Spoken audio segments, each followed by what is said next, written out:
Well, first of all, can I wish you good afternoon and welcome to the unveiling of the plaque to focus on the achievements of Dr. Bruce and the Scottish expedition. Firstly, thank you all for coming along here to Scots and indeed for their generous hospitality.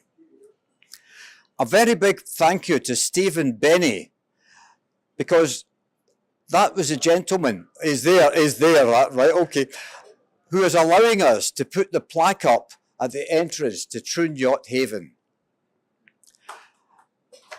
That's a good idea. Now, here I'm going to give you some history. Back in 2002, as chairman of the Troon Business Association, I had pleasure of welcoming Her Royal Highness, the Princess Royal, to this very room. Her Royal Highness was the patron of the Royal Scottish Geographical Society's centenary celebrations commemorating the very successful Scottish National Antarctic Expedition. Due to lack of time to plan that event, we gave little thought to a lasting legacy to tell the story in Troon. This was rectified on the island of Cumbria when we had a plaque erected at Keppel Slip to celebrate the Scotia's return in 1904. In 2018, Roger Watts, my good friend sitting beside me here, and myself put on a very successful exhibition in Troon Library of Scotland's place in Antarctic exploration. Out of that exhibition came the idea that we should have a plaque in Troon, similar to the one unveiled by the Princess Royal in Millport. Today, 20 years late, and 120 years to the day that the Scotia sailed from Troon on her way to Antarctica, the plaque is ready to be unveiled. I will now pass you on to Dr. David Munro, formerly of the Royal Scottish Geographical Society, to tell you a little bit about the achievements of the Scotia expedition as a tribute to the men of Ailsa Shipbuilding Company who rebuilt her in the dry dock just alongside us. David.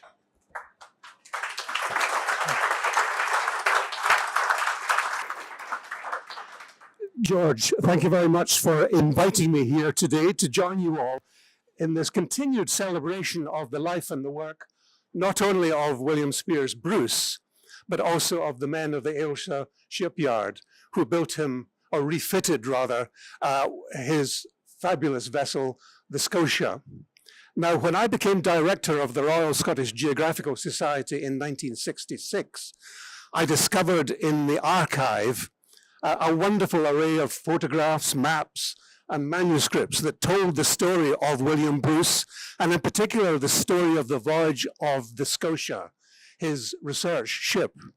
William Bruce was a key figure in launching what they call the heroic age of Antarctic exploration, which really kicked off in 1895 when there was a meeting of the International Geographical Congress in London. And the statement put out at the end was, and this had been repeated by Bruce several times beforehand, that the last great place on Earth to explore was Antarctica. And of course, he wanted to be involved in that process. Unfortunately, he didn't get a place on the British Antarctic expedition led by Robert Falcon Scott, but he decided to launch his own Scottish expedition. And to acquire a ship involved advice from good friends, Colin Archer, a Scottish marine architect, and Fridtjof Nansen, a well-known explorer from Norway. And they found a ship, an ex-whaling ship called the Hecla, and it was bought for £16,000, and it sailed down to Scotland, down to Troon, where it was to be refitted to a design by George Watson, who was one of the most preeminent marine architects of his time, very well known. And it was ready for sailing in good shape on the 2nd of November, 1902. And the ship had a journey ahead of it, a round trip of 33,000 miles down to Antarctica and back. So why was this expedition so special, and what really did it achieve? Well, essentially what Bruce did was to establish the very first permanent research station in Antarctica. He thought it's all very well just dashing down, doing a summer's work, and then dashing home again. We really need a permanent station. And in the process, he created the longest operating meteorological station in Antarctica. And that was on one of the Orkney Islands called Laurie Island. And Bruce established that in 1903, and it's still operating. Today it's now run by the Argentine Meteorological Service. So a great achievement. But not only that, Bruce arranged and carried through a detailed survey of the Weddell Sea in the South Atlantic. This had never been done before. And that was a great achievement. And in the process, the collection of a huge number of natural history specimens was a remarkable achievement. It was probably the biggest collection of any of the expeditions heading off during the heroic age. And this was brought back to Edinburgh, where Bruce established a Scottish oceanographical laboratory. And there he lodged all his specimens that he collected on his various expeditions. So what enabled him? How did he come to end up being a preeminent Scottish, British, or world polar explorer? Well, as a youngster, born in London, he was brought up largely by a grandfather who took him to all the museums in town. And as a youngster, he learnt a lot, and he created a great passion for natural history and for science. And when he came north to Edinburgh, first of all to study at a summer school and then to study medicine in Edinburgh University, he extended his passion for science. And in fact, he worked with eminent people like John Murray and Hugh Robert Mill, and was engaged in sorting out a lot of the data from another great expedition, the Challenger expedition, which set off 150 years ago. And he got involved with all this data, and I can see him, I'm a mind's eye seeing him sitting there with all this wonderful data saying, I need to get off on an expedition like this. And that was to happen eventually. And not only one expedition, but 5 expeditions. One of them was down to Antarctica on a whaling expedition launched from Dundee. 2 were expeditions to the Arctic organized by well-to-do businessmen. One of them was James Coates of Paisley fame. And then he was fortunate to bump into a really great man who was one of the fathers of modern oceanography. And that was Prince Albert I of Monaco. And they met in Tromsø in northern Norway. Bruce was coming south with the Coates family, heading back home. And Prince Albert I of Monaco was heading north up to Svalbard. We're hearing a lot about Svalbard in the press these days.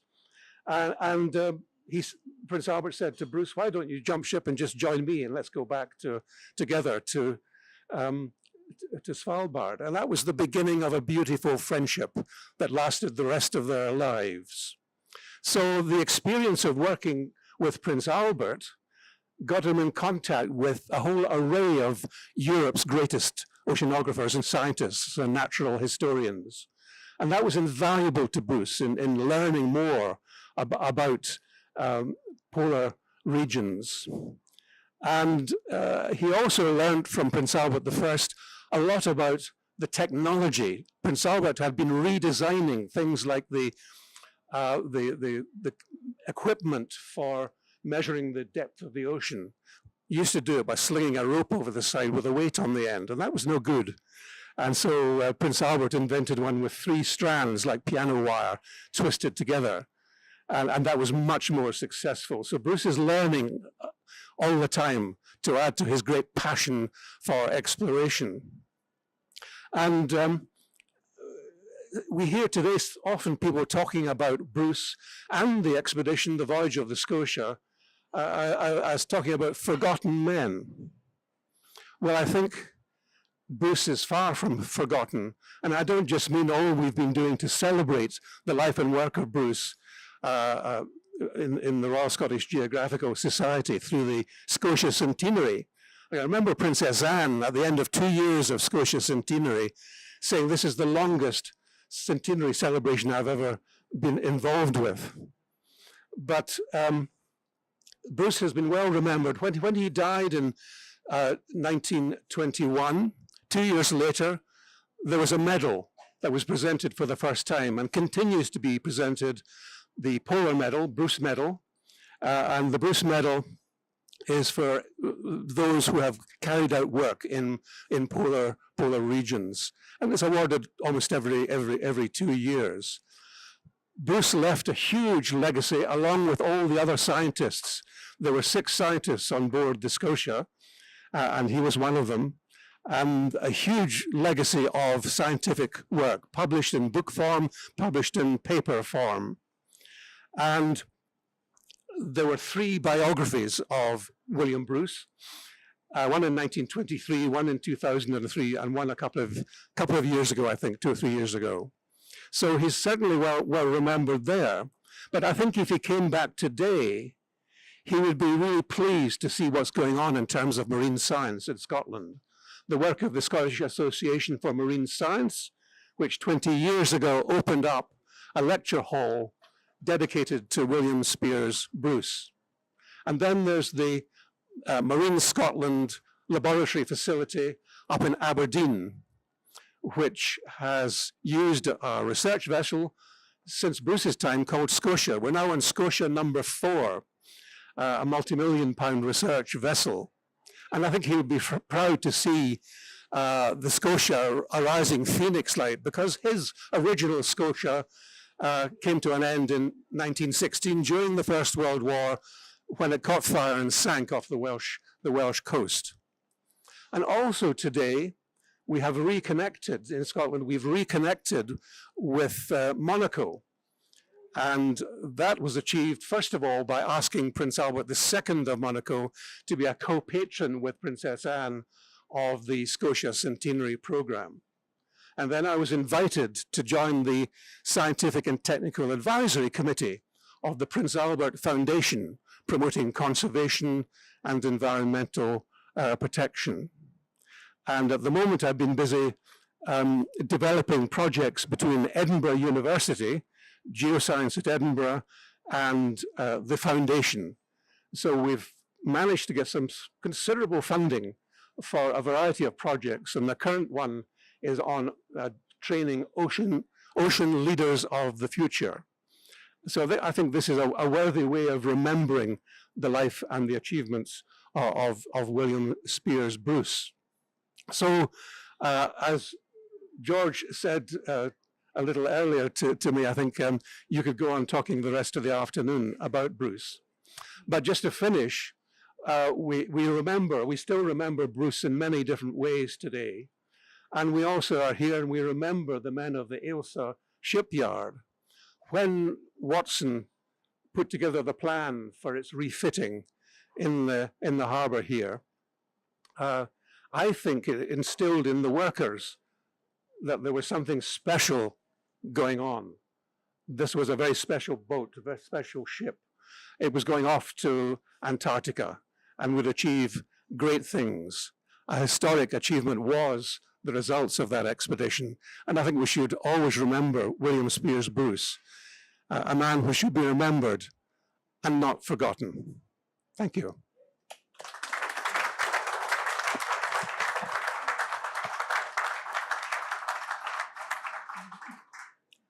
Well done, David, keeping it short.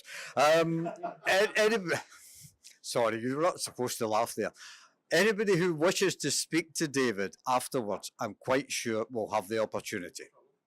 Now, in 2018, Dr. Vanessa Collingridge opened that exhibition that Roger and myself put on in Troon Library.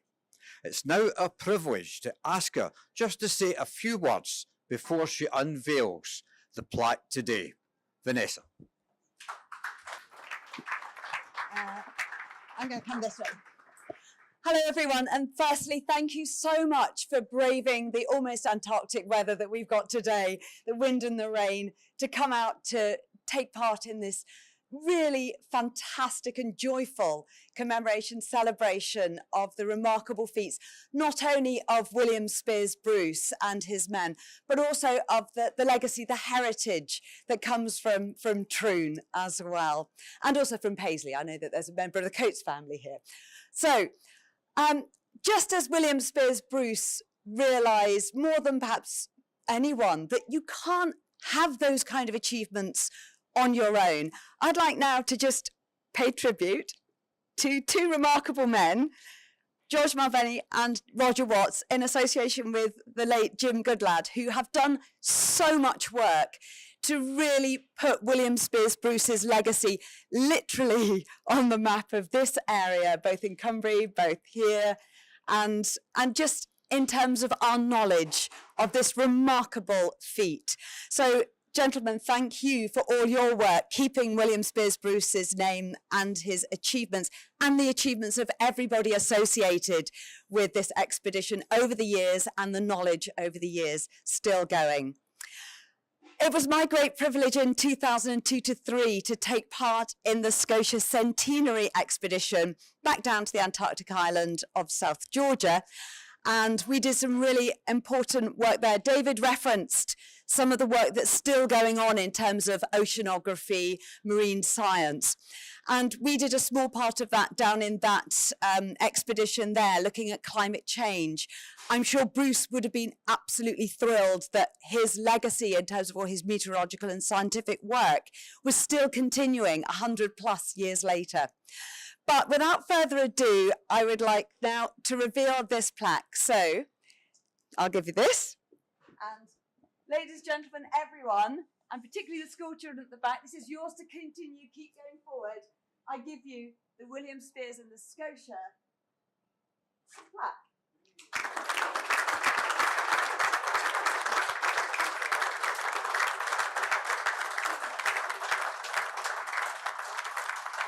Do come up and have a read. It contains some fabulous information and also some photographs and drawings as well. So do come along and have a look. It's a brilliant achievement. So well done, gentlemen. One round of applause to the gentlemen. Well done, Roger. Well done, George. Margaret. Thank you, both speakers, and thank you very much indeed for unveiling the plaque. Now, Colin Blair, Managing Director of Buzzworks, would like to invite you to partake of the small buffet luncheon.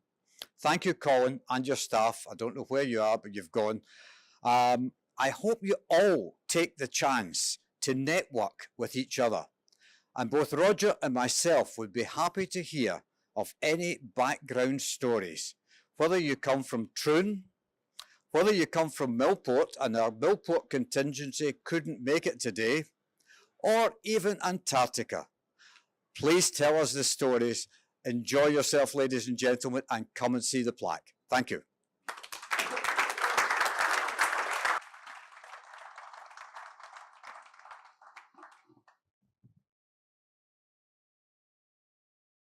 David Munro, could you give me an idea of why this voyage was so important and how it is less well known than those of Scott and others?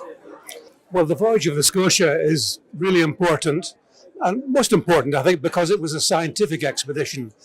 That was the aim of William Bruce as the leader of the expedition. And he wasn't interested in flying the Union Jack at the North Pole or the South Pole.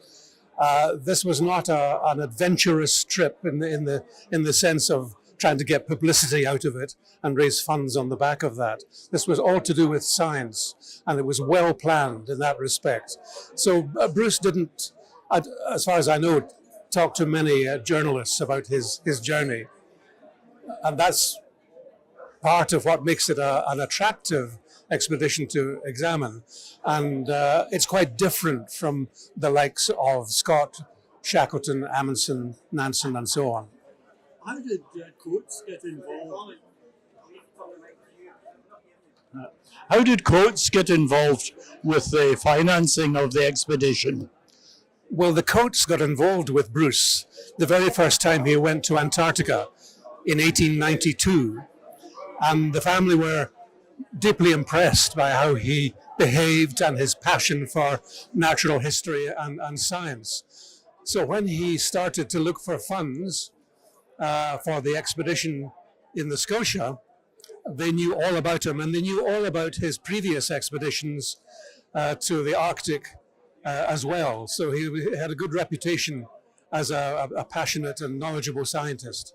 How did the picture come about of the penguin and the piper? Oh, the famous piper and the penguin is a well-known image from that expedition. In 2004, Bruce had left on the Scotia the island of Laurie Island in the South Orkneys, and unfortunately, while they were trying to map the floor of the ocean in that part of the Weddell Sea and to map the coastline of Coatsland, they got stuck in the ice. And that was unfortunate. Bruce never wanted to have that happen. And he thought of a good way of keeping morale up by getting Gilbert Kerr, who played the pipes on board the ship, dressed up in full Highland dress, and he would play jigs, strathspeys, reels and marches to a penguin, a king penguin. And little do you realize from the photograph that the penguin is tied by the foot to the foot of Gilbert Kerr, the piper. And he dresses this up as a scientific experiment. What will the reaction of this bird be to the sound of bagpipes? Well, the answer was next to none at all. I think he was quite entertained by the pipe music. But this image was eventually converted into a postcard, which became the very first postcard mailed from Antarctica. You said that the expedition didn't expect to become encased in the ice. Was that unusual when it happened to all others? Well, it was unusual, but when the Scotia was sailing southwards towards the Antarctic continent, Bruce and the then chief engineer and the captain decided to back off because they could see the ice expanding, and they retreated to the South Orkney Islands. So they knew all about the dangers of ice and being trapped in the ice. There was a different ship's engineer. The original engineer died and was buried on Laurie Island, and the new engineer was picked up in Buenos Aires in Argentina, and I think he was a little less experienced in handling ships in these sorts of waters.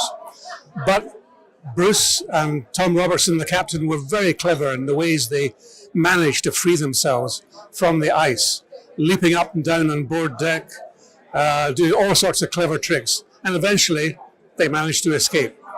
And they didn't linger long. They just beetled straight north, back up to Scotland. Why was Bruce rejected from the Scott expedition?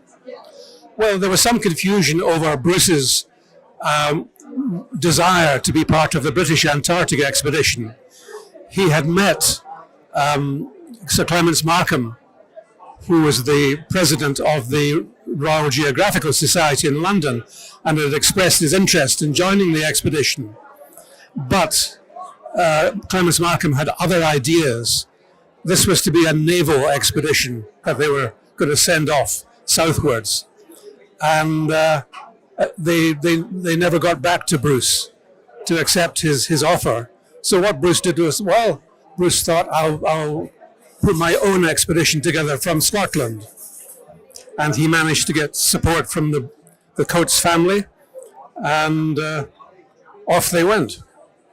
But But Clements Markham accused Bruce of mischievous rivalry in organising this expedition, which he thought was not good form. And Bruce thought he was doing a great service to science by going to the Weddell Sea. Clements Markham and the Scott expedition, they were going to the Ross Sea, and so Bruce thought, well, we'll be able to tell him another story from the science we do in the Weddell Sea. He wasn't trying to be mischievous at all, but it darkened his expedition, and that I think is why none of the men of the Scotia were given the polar medal, and Bruce had to invent his own medal to give to them all. Well, thank you very much indeed, Dr. Munro. Your information has been most helpful.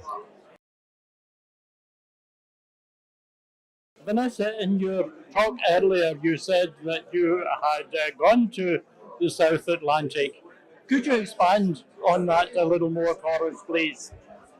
So I was really, really fortunate that back in 2002, I was invited down on the centenary of the Scotia Voyage, which was called the Scotia Expedition, and that was going to study climate change down on the Antarctic island, or the peri-Antarctic island of South Georgia. Now, I was invited down because I was I'm a broadcaster, obviously, to trade, but I also have always been very involved academically as well. I was a geographer. Originally, I was trained as a geographer. My undergraduate degree is in geography and earth sciences, and I specialised in climate change.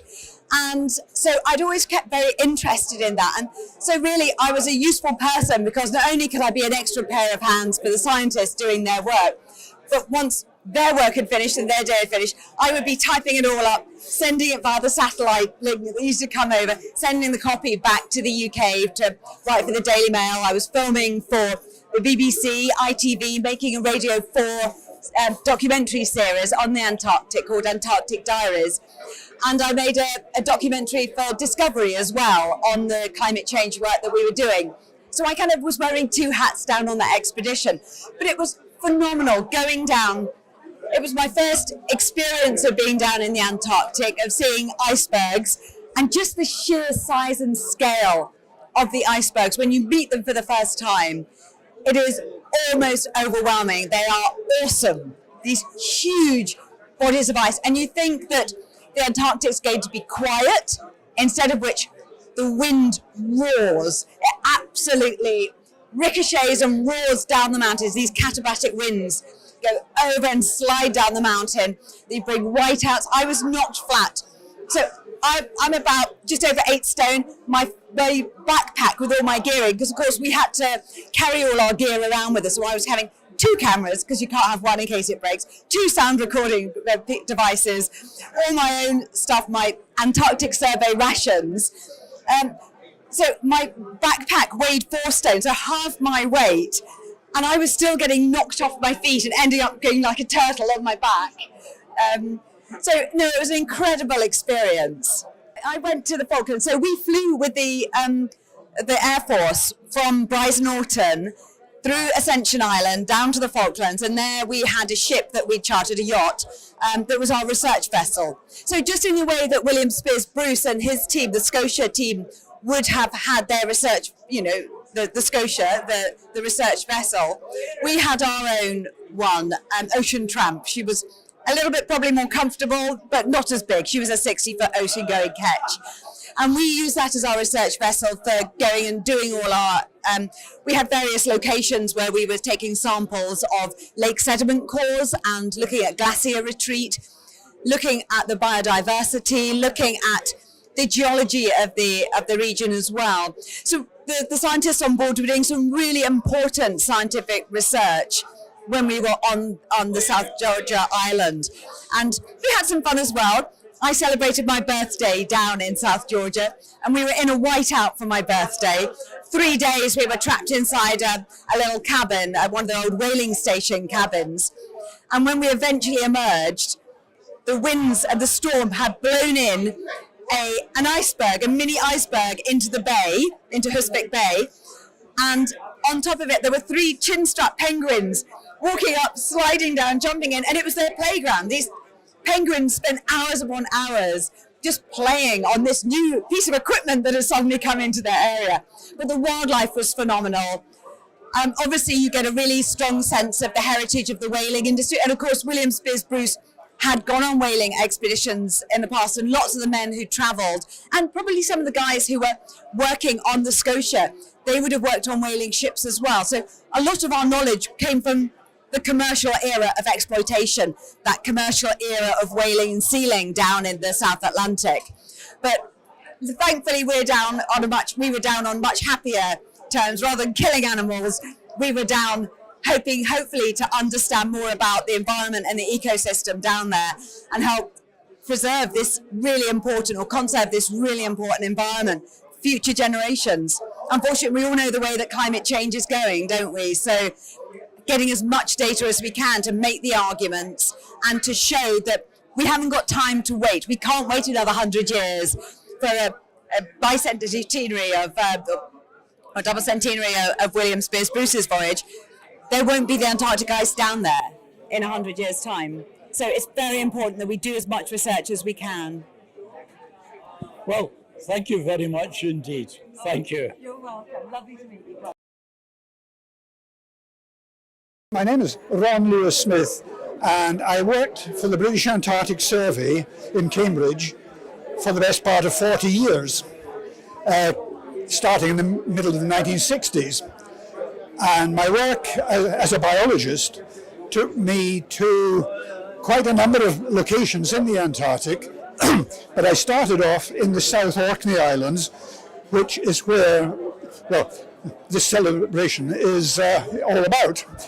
The island, I was in the South Orkneys, and I was based on Sydney Island, which is only about 20-25 miles from Laurie Island, where Bruce and his Scottish expedition were based back in 1902. As I say, I started off by working in the South Orkney Islands, and that led me, where I was promoted from the contract that I had with the British Antarctic Survey to a permanent post, and that allowed me to go and work on South Georgia on several occasions, back to the South Orkneys, down the Antarctic Peninsula, working at 1 or 2 stations down there, including Rothera, the base, the southern end of the Antarctic Peninsula, which is where most of the British Antarctic Survey work is done these days.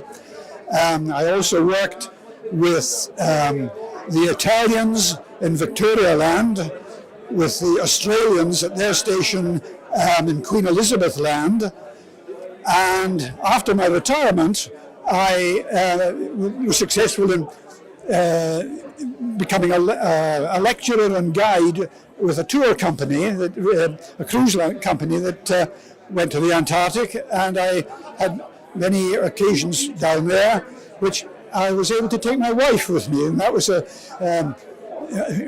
great occasion on many times, because of course during my married life, when I was working with Bass, I was unable to take my wife, and it was also during that period of early retirement that I had a contract to work with the South Africans at their they have a research station in the middle of the Indian Ocean, the southern Indian Ocean, and I had to go there and by invitation of the South African government to assess the situation there, because they wanted to nominate their island, Marion Island, as a World Heritage Site.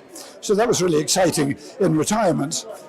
And I continued working on Antarctic topics well into retirement, writing articles, publishing things, and now I'm sort of definitely winding down, I think, now that I've reached a ripe old age. My name is David Marshall, and I'm the head of geography at Mar College.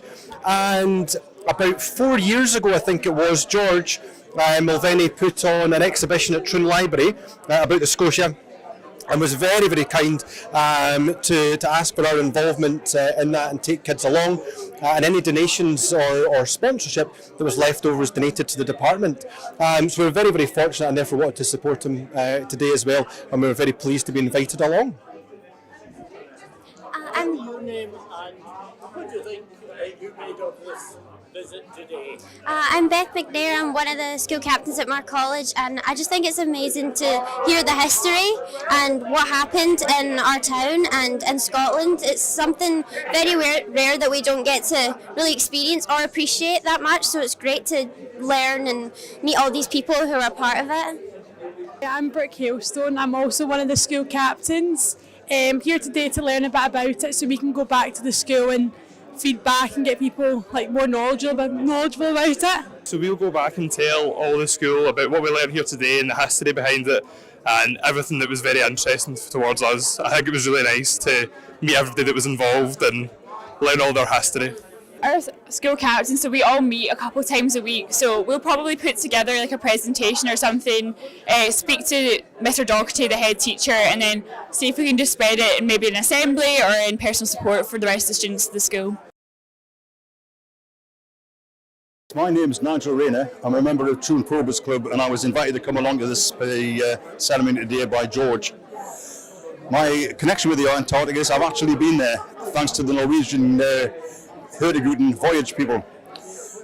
January 2017 we set off for a 16-day holiday down to the Antarctica. Not for us the long sea journey that these guys undertook. We had the luxury of flying with KLM from Glasgow, Amsterdam to Santiago in Chile. So we left Glasgow on a winter's night, middle of winter. We get to Santiago the next day in the middle of a Southern Hemisphere summer. We eventually made our way down with a 4-hour flight to Punta Arenas, where we joined the expedition ship MS Midnight Sol. And that took us on a 16-day voyage to Antarctica. We actually called in at 4 or 5 islands en route, but actually landed on mainland Antarctica. And we visited Falkland Islands on the way back, before coming back into Punta Arenas on the way back home. But for us, we were given Harley Hansen jackets from Hurtigruten. Nice blue jackets with a nice yellow hood, quite bright. We had thermal underwear, various thin layers of clothing, and waterproof trousers. I can certainly take my hat off to these early expedition people who were wearing reindeer skins and various other things. I understand one gentleman on the expedition had a tailored suit specially made in Savile Row. But we were out there the sort of tourist way, not the expedition way. But having experienced the conditions in Antarctica, albeit in summer, I think it's fantastic that the actual voyage set off from Troon. We came back 2 years later, and they were very much intrepid voyagers, taking scientists and 1 or 2 other people out with them. Obviously, they have to take their own supplies of food for a year and that sort of thing. We were on the luxury of a voyage, which was a cruise standard. You know, we'd taken all our things out, and food was available in Punta Arenas. So, not for us the actual long sea voyage, but yeah, fantastic to have been down there and seeing what conditions were like and what these people endured. And I think now it's absolutely tremendous. 120 years to the day that Scotia did set off, they've got this rather nice plaque to commemorate that. Lovely. Thank you very much indeed, Nigel. Thank you.